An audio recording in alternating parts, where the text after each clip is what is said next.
continuar con la ayuda del Señor nuestro estudio. La segunda carta del apóstol Pablo a Timoteo, capítulo 2.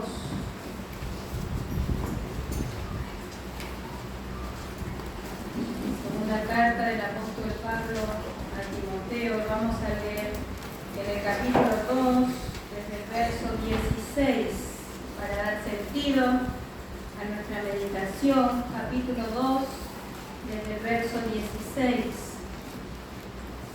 En el nombre de Jesús. Mas evita profanas y vanas palabrerías, porque conducirán más y más a la impiedad, y su palabra carcomerá como gangrena, de los cuales son Himeneo y Fileto, que se desviaron de la verdad, diciendo que la resurrección ya se efectuó, y trastornan la fe de algunos. Pero el fundamento de Dios está firme, teniendo este sello: conoce el Señor a los que son suyos, y apártese de iniquidad todo aquel que invoca el nombre de Cristo. Pero en una casa grande no solamente hay utensilios de oro y de plata, sino también de madera y de barro, y unos son para usos honrosos y otros para usos viles. Así que si alguno se limpia de estas cosas, será instrumento para honra, santificado, útil al Señor y dispuesto para toda buena obra. Acá la lectura, que el Señor añada bendición a su eterna palabra. Estamos considerando como el apóstol menciona acá en esta carta al pastor Timoteo, si directamente le menciona los nombres de aquellos que se desviaron, y también le cuenta un poco el error que ellos predicaban. Y vimos que tanto el pueblo como el obrero del Señor aprende a apartarse de estas personas, apartarse de estas personas, porque ya, como dice el apóstol, se desvía de la verdad. Y note acá, dice que ellos predicaban que la resurrección ya se había efectuado. Entonces, nosotros no vamos a esperar resurrección, porque la resurrección, dice, ya está. Y sin duda, el fundamento que ellos usaron para su predicación fue la resurrección de los muertos cuando Jesús murió. Dice que aparecieron a muchos, de muchos que habían muerto. Pero note cómo siempre los que enseñan algún error toman parte de alguna verdad o de algún hecho, para torcer, la verdad, y predicarla como la verdad, Y encontramos estos dos hombres como un ejemplo también nosotros de que cualquier creyente, por más fiel que sea, puede tristemente desviarse de la verdad.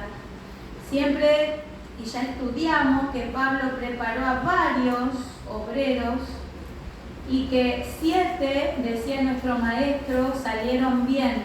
Y ya lo mencionamos, 7 salieron bien en ese sentido. Se sujetaron a Pablo y a la verdad que él predicaba, la abrazaron, la amaron y también la predicaron tal cual la recibieron. Pero vemos que no es de todos la verdad. Aún habiéndose formado junto al apóstol Pablo. Y vamos a mencionar, algunos que se desviaron, que fueron discípulos del apóstol Pablo. Vamos a mencionar sus nombres solamente y las citas para los hermanos que aprovechan y anotan y así. En primer lugar, vamos a mencionar a Himeneo y Fileto, que acá en el capítulo 2, verso 17 les encontramos. Himeneo y Fileto, capítulo 2, verso 17. ellos se desviaron. También vimos a este Himeneo junto a otro que fue Alejandro, el tercero.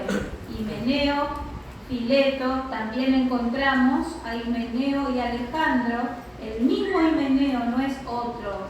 Y ese lo encontramos, capítulo 1 de la primera carta a Timoteo, el verso 20. Sí, capítulo 1. Dice Himeneo y Alejandro, el mismo Himeneo que mencionan en la segunda carta aparece acá, sí, asociado con Alejandro. Y este Alejandro, en la segunda carta, capítulo 4, Pablo le menciona como alguien que le dañó mucho a él.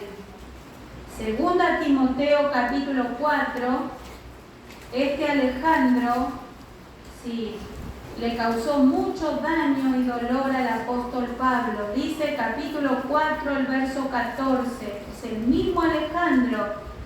Alejandro el calderero me ha causado muchos males.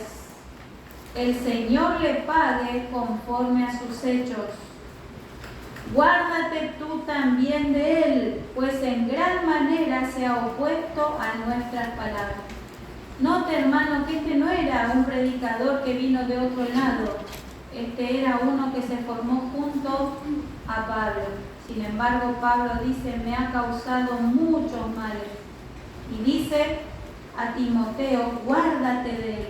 Imagínese, no le está hablando a un niño, le está hablando a un pastor maduro, bastante, sí, quizá no era maduro todavía, pero era un hombre de Dios, sí. Y le dice Pablo, guárdate de él. ¿Sí? También encontramos a Demas, capítulo 4, de acá de la segunda carta, el verso 17. Demas, ¿sí? Dice, capítulo 4 de la segunda carta, ¿sí? Disculpe, verso 10, porque Demas me ha desamparado amando a este mundo y se ha ido a Tesalónica. Capítulo 4 de la segunda carta, verso 10, Demas. Después cuando estudiemos vamos a ver el significado y así. Después encontramos, que ya estudiamos, a Figelo, que este no es Fileto, sino Figelo, sí, y Hermógenes, que también estudiamos. Capítulo 1 de la segunda carta, verso 17, sí, verso 15, perdón. Segunda carta, capítulo 1, verso 15, Figelo y Hermógenes. En Asia, estos fueron obreros en Asia y le abandonaron a Pablo, y abandonar a Pablo es abandonar su mensaje, Así que por lo menos acá encontramos a 6 hombres mencionados, sí, que se desviaron de la verdad. Así que, hermanos, no podemos decir nunca que estamos libres, cualquiera puede desviar. Y Pablo dice, vamos a leer en Gálatas capítulo 1, sí, Pablo dice que él como hombre, él mismo podía desviar. Él mismo, habiendo sido el apóstol de la iglesia, dice Gálatas capítulo 1, verso 8. Sí. Por eso el llamado a velar, sí, a portarnos varonilmente, dice el apóstol Pablo, esforzarnos en la gracia y velar por el mensaje. Gálatas capítulo 1, verso 8. Mas si aún nosotros o un ángel del cielo os anunciare otro evangelio diferente del que os hemos anunciado, sea anatema. Como antes hemos dicho, también ahora lo repito. Si alguno predica diferente evangelio del que habéis recibido, sea anatema. Imagínense, decía nuestro maestro, si algún día, dice Pablo, yo me vuelvo loco, dice, y vengo y les digo que algo de lo que enseñé no era tan así, dice, que me equivoqué y así, dice, sea anatema. ¿Qué le parece? Sí. Y un creyente no puede ser anatema en el sentido que la condenación pasó de nosotros.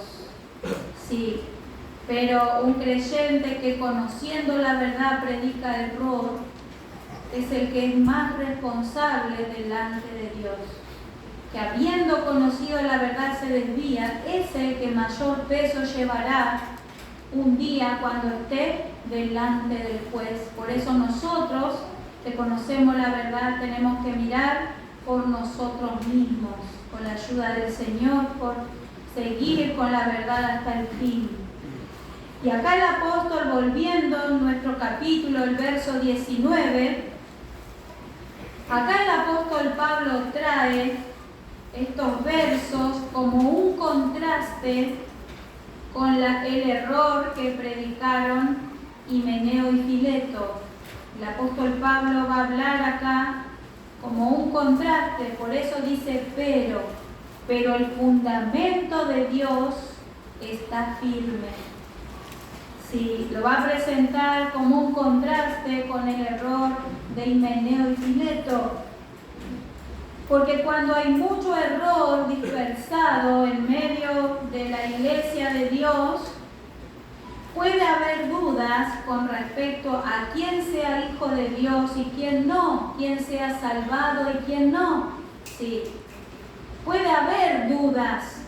Sí, a veces tanto error anda por ahí, tantos predicadores de error, que alguno puede tener dudas donde hay salvados, donde no hay salvados y así. Pero lo que vemos acá es que el Señor conoce a los que son suyos, dice Pablo. Conoce el Señor a los que son suyos. Y dice el estudio, dice, el Señor conoce al que realmente le ha recibido como su Salvador. Aunque ese creyente quizás haya sido manchado por el error, ¿sí?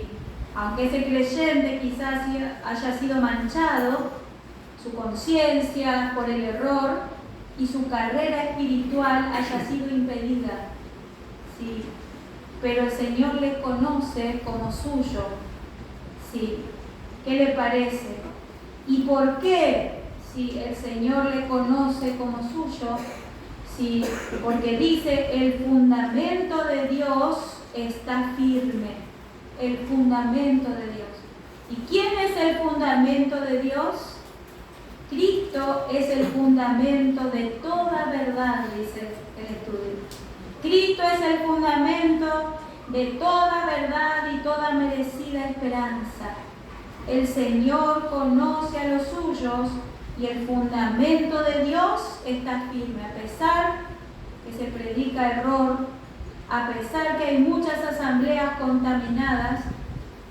Pero gracias al Señor, hermanos, que del hombre no depende su salvación, sino del fundamento que ha sido puesto y que está firme. Sí, gracias al Señor. Vamos a leer en el Evangelio de Juan, capítulo 10. Sí, el Evangelio de Juan, capítulo 10. Estas son las palabras del Señor Jesucristo. El apóstol Pablo dice, conoce el Señor a los que son suyos.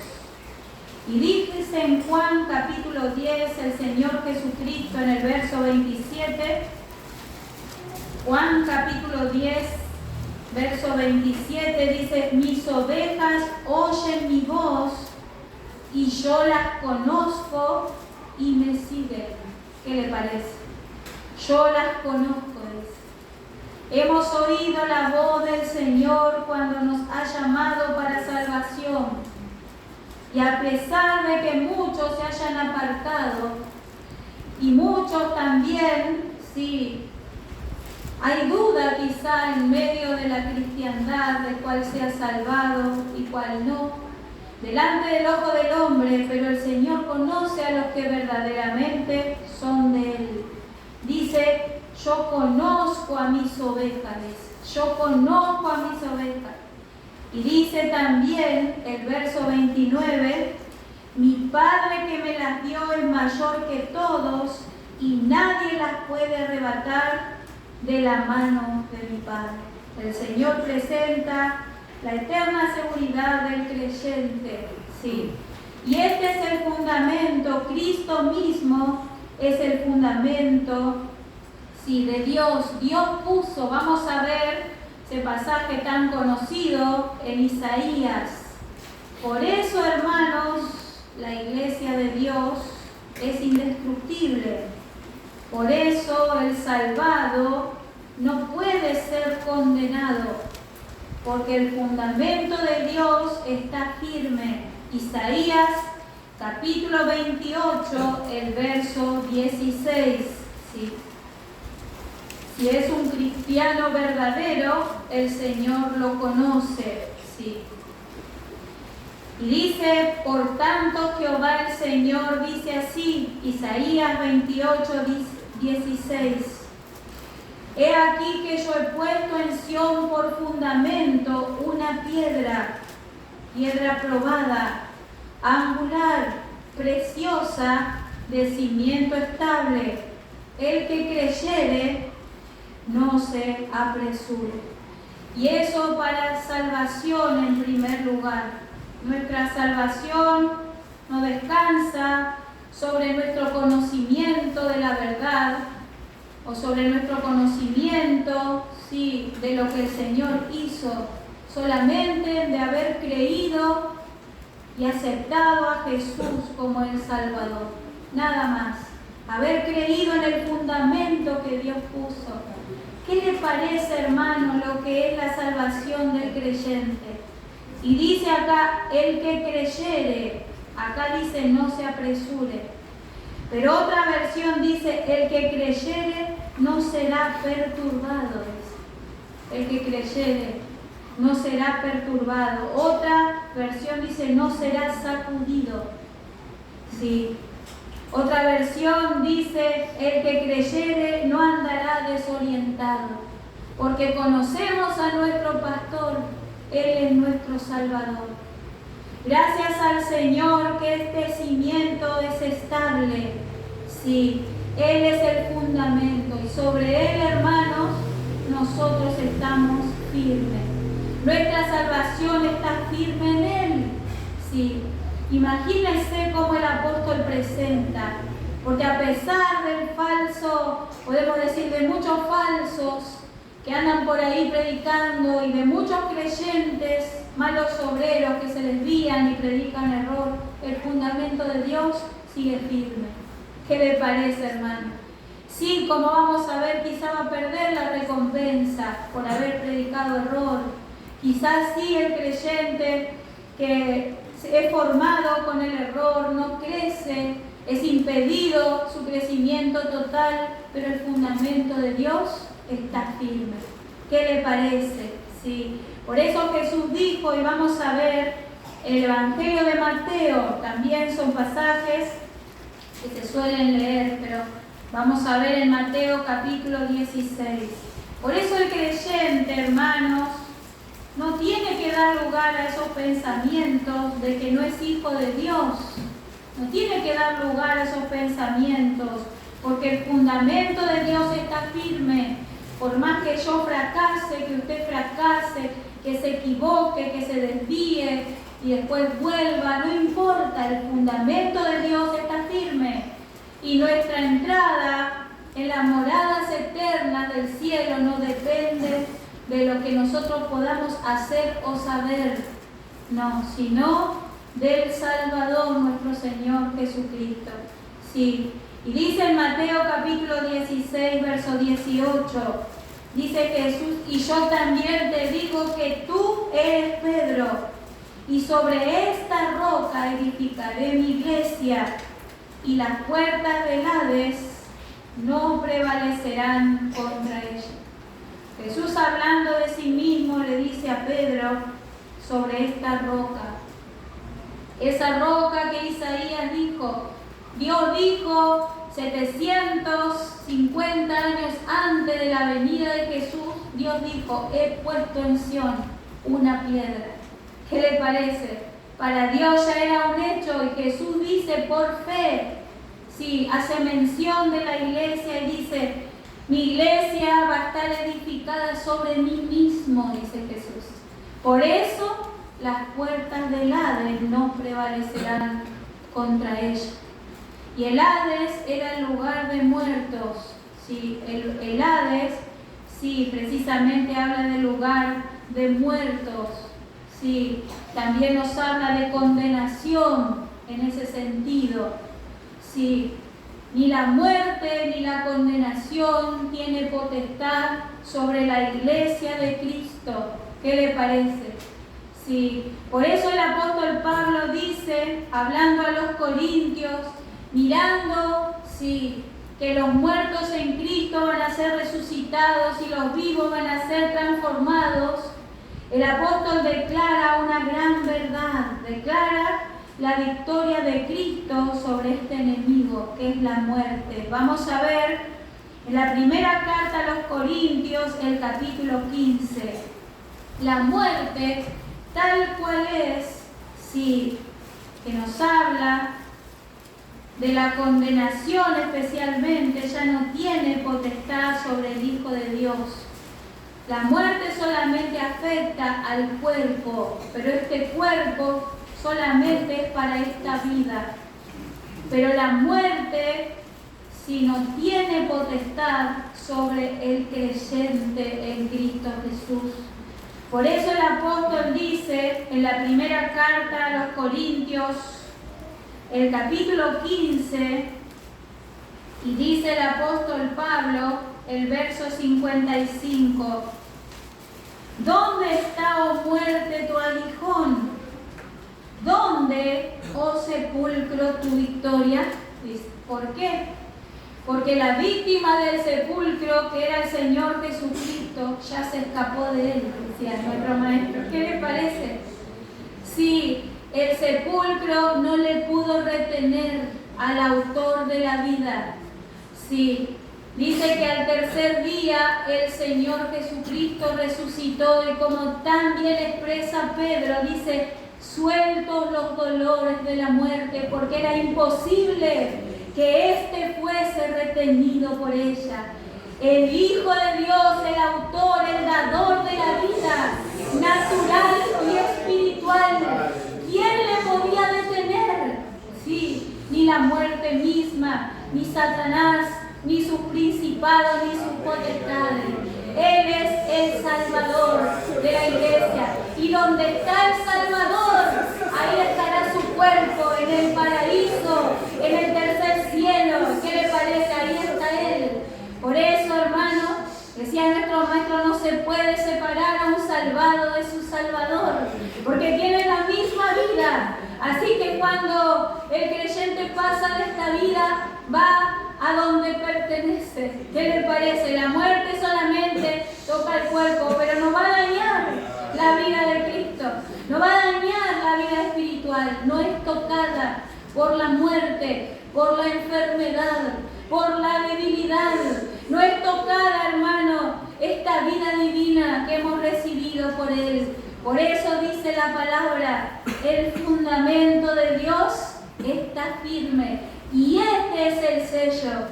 Y dice el hermano, por más que usted tenga alguna duda, dice, de su salvación, quizá por las luchas, por las dificultades, el creyente quizá pueda llegar a tener alguna duda porque se ha ido lejos, porque se ha debilitado, pero dice, el sello de Dios no cambia, el sello de Dios no se debilita. Por eso dice, conoce el Señor a los que tienen la vida divina en su interior.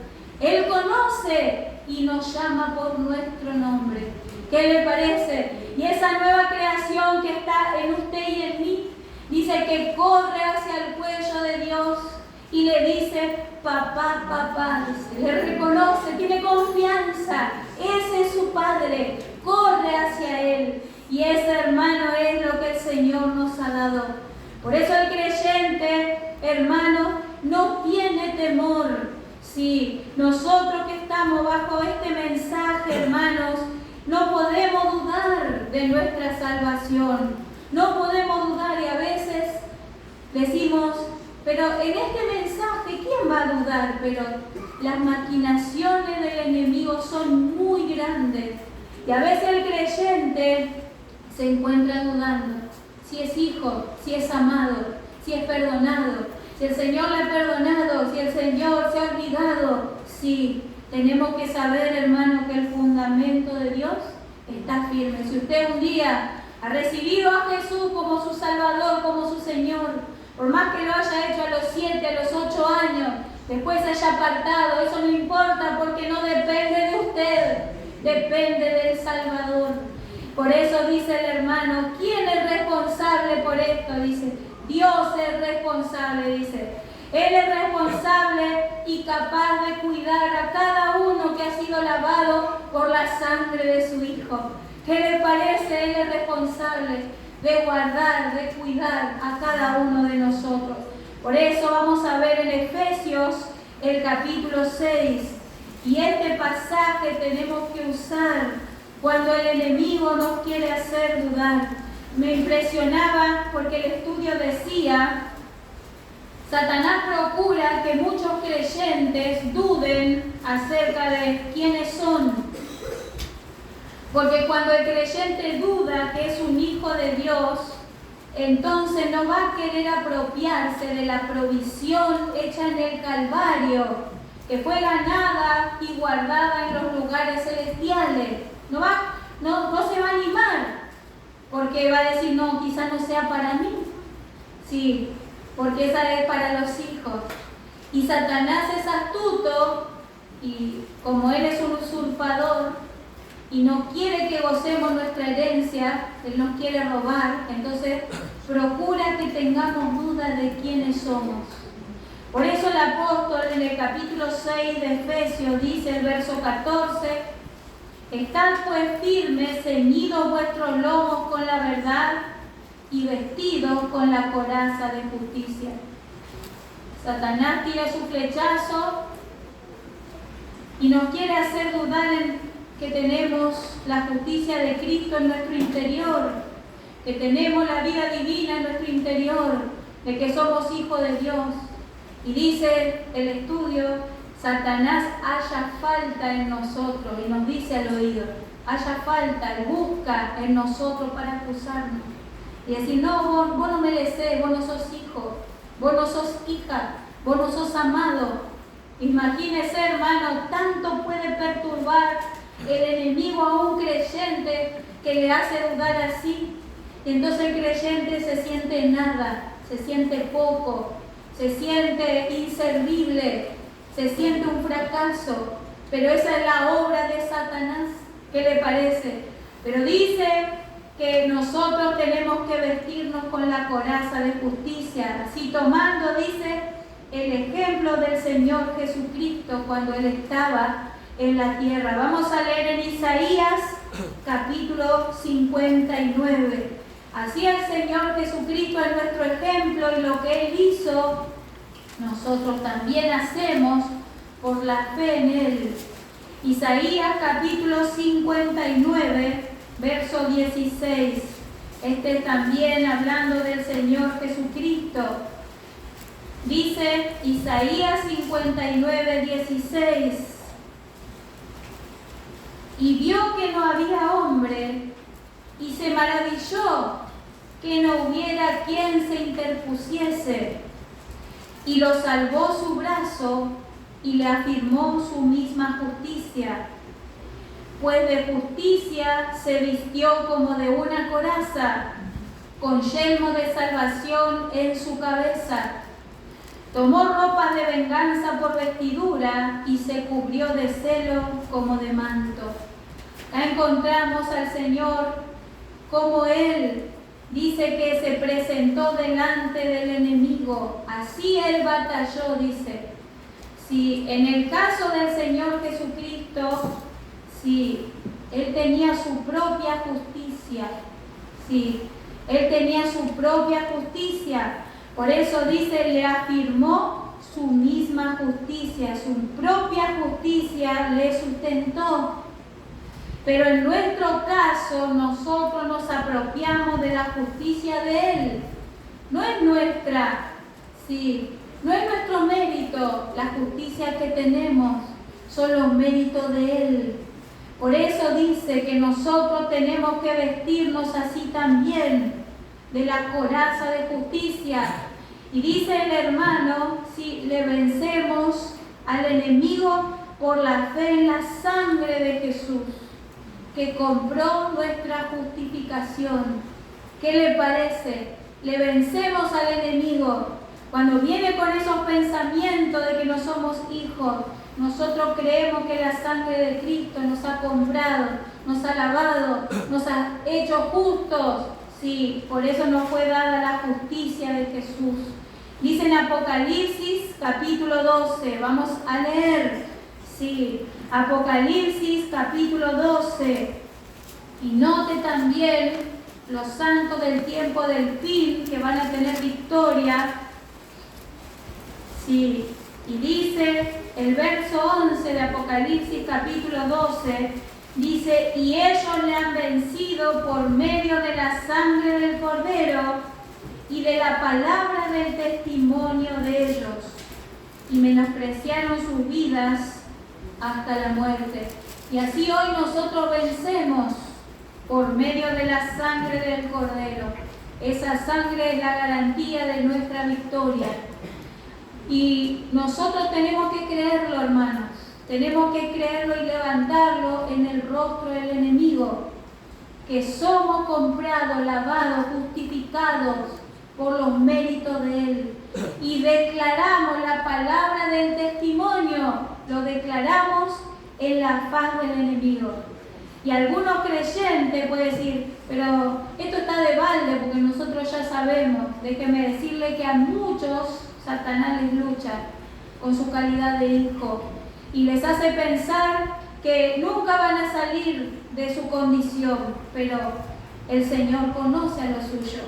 Y por más caído que usted se sienta, fracasado y turbado, el fundamento de Dios está firme. Así que, hermanos, no hay por qué dudar, no hay por qué temer, no hay por qué, hermanos, sí, alejarnos, porque el fundamento de Dios está firme. Y dice también nuestro verso, volviendo en el verso 19 de este capítulo 2 de la segunda carta del apóstol, la segunda parte del verso dice, conoce el Señor a los que son suyos y apártese de iniquidad todo aquel que invoca el nombre de Cristo. Y esta también es una evidencia positiva de aquellos que son salvados. Esta es, sí, podemos decir, una evidencia positiva de aquel que es un salvado. Se aparta de iniquidad. Pero no como una cosa religiosa o aparente, dice el hermano, en su interior se separa hacia el Señor. En su interior empiezan los cambios por esa vida divina. Porque usted ve una persona que acepta a Cristo, últimamente vimos a varios acá, eran niños y así, y es tan corta la oración. Y uno le escucha a la persona y así, y alguien diría, pero ya está, diría. Y nosotros no vemos que algo pasa exteriormente en la persona. Alguno llora, se conmueve y así, pero no hay evidencia. Pero esta es una evidencia positiva. Cuando el creyente comienza a rendirse en su interior a su Señor y su vida comienza a cambiar. Y ese cambio, ese traslado de muerte a vida que ocurrió en su interior, comienza a suceder. Sí, después en el alma, el asiento de las afecciones, y ya toma dominio de nuestro cuerpo y se ven las evidencias de nuestra salvación. ¿Qué le parece? Se aparta de iniquidad. Sí, el creyente se va separando, cosas que no hacía antes, que ahora las hace. Y cosas que antes hacía, ahora las ha dejado.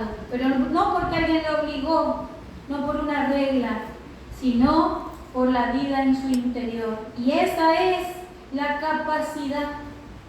Está bien reconocer nuestra incapacidad, que solo no podemos, pero tenemos también que reconocer que hay un tesoro en nuestro interior. La vida divina del Hijo de Dios. Sí, y esa vida es capaz, es suficiente.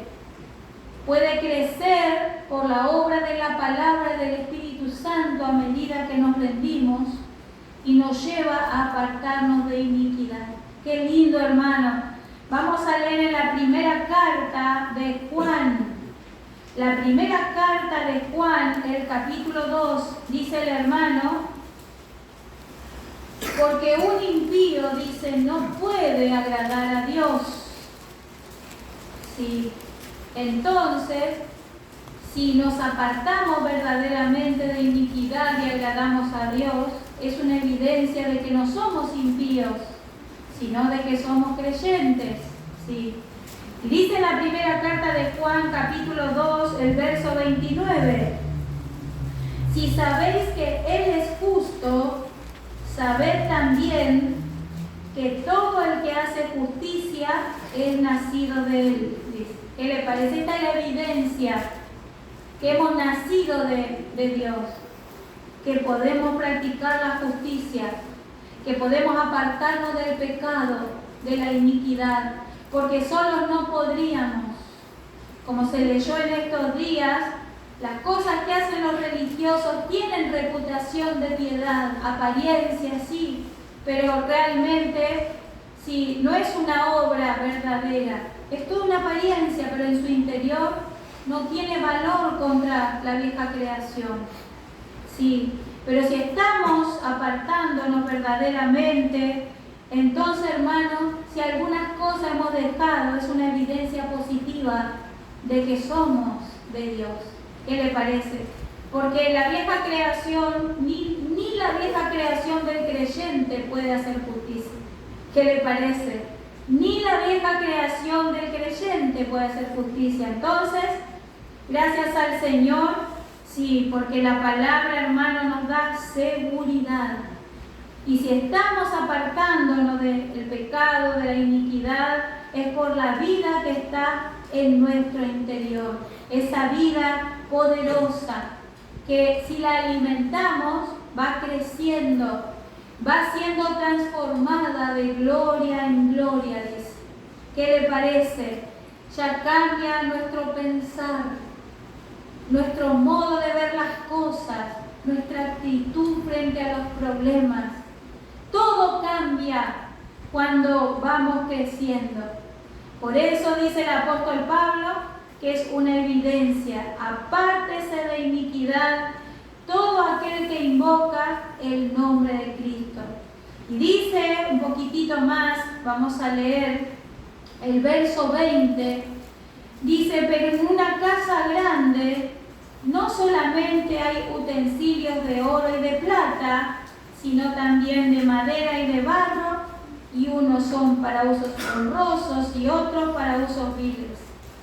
Y teniendo este pensamiento, sí, de que el Señor conoce a los que son suyos, pero la gran verdad es que en la cristiandad hay muchos que no son de Cristo. Sí.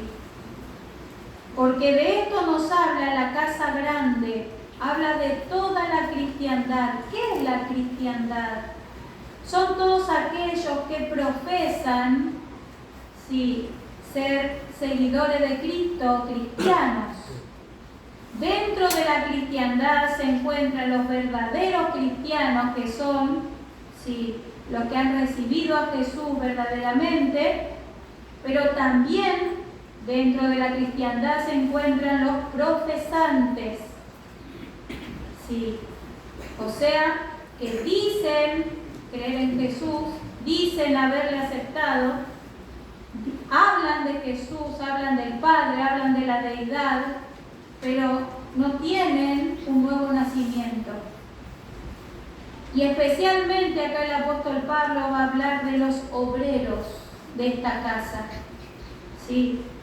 Por eso el apóstol dice, no solamente hay utensilios de oro y de plata. Esto habla especialmente de los obreros, los que son creyentes, los que tienen la vida divina en su interior. El oro habla de divinidad, la plata habla de redención. Sí. Cada obrero del Señor, especialmente que predica la verdad pura, llega a ser, dice, un vaso de honra para Dios. ¿Qué le parece? Cada obrero verdadero que predica la verdad pura llega a ser, dice, un vaso de honra para Dios y para la iglesia de Cristo. Es de mucho valor para Dios. Honra la verdad, honra la iglesia de Cristo. Pero también hay vasos o utensilios de madera y de barro. Estas son cosas que se destruyen y habla de la vieja creación, habla de los obreros que no son salvados. ¿Qué le parece? También hay.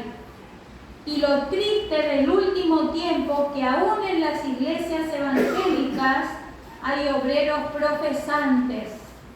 Hay gente que dirige al pueblo que ni siquiera es convertida. ¿Qué le parece, hermano? Esa es la condición del último tiempo. Aún en las iglesias llamadas evangélicas hay obreros que no tienen la vida de Cristo en su interior. Se les contrata por un salario porque tiene una habilidad, sea para enseñar algo, para pedir dinero, para hacer otra cosa, para ser un motivador y así. Pero quizá esa persona sí le simpatiza a Jesús y lo entiende bastante a la Biblia, pero nunca ha dado el paso. ¿Qué le parece? Así dice la palabra. Y son para usos viles, dice. Porque Dios no usa la vieja creación. Por más bonito que parezca, ese no glorifica a Dios. Y vamos a leer para terminar en Apocalipsis hablando de esto. Así que no es de maravillarnos. Dice Pablo a los Corintios que el mismo Satanás se disfraza como a ángel de luz y sus ministros también. Por eso que tanto enfatizamos que los creyentes no tienen que escuchar a cualquier predicador por ahí. Hay muchos que ni siquiera salvados son. Sí, muchos que ni siquiera salvados son. ¿Y qué se puede comparar, hermano, a la verdad que nosotros recibimos? Sí, ¿qué podemos comparar? ¿Qué nos va a edificar, libertar como esta verdad? Nada. Entonces tenemos que escuchar la verdad y solamente la verdad. Y dice en Apocalipsis capítulo 3, y este pasaje, justamente el mensaje a las 7 cartas, a las 7 iglesias, que encontramos acá en Apocalipsis, habla de la cristiandad. Y en estas cartas encontramos a salvados y a no salvados. En medio de ellos está la iglesia falsa.